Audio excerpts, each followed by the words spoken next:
L'accident vasculaire cérébral, c'est un arrêt de la circulation cérébrale normale. Elle peut être de deux types, soit ce qu'on appelle un AVC ischémique où un vaisseau va être bloqué par un caillot, ou un AVC hémorragique où là on va avoir une rupture du vaisseau dans les cerveaux. Ils vont donner le même type de symptômes et ce qui est le plus important pour la prise en charge d'un AVC, c'est la rapidité avec laquelle on va avoir accès aux patients et à ces symptômes. La prise en charge aiguë des AVC a beaucoup évolué ces dernières années.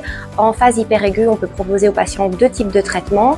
D'abord la thrombolyse, qui est l'utilisation par voie intraveineuse d'un produit qui va venir casser le caillot, un peu comme le Desktop qu'on met dans un évier.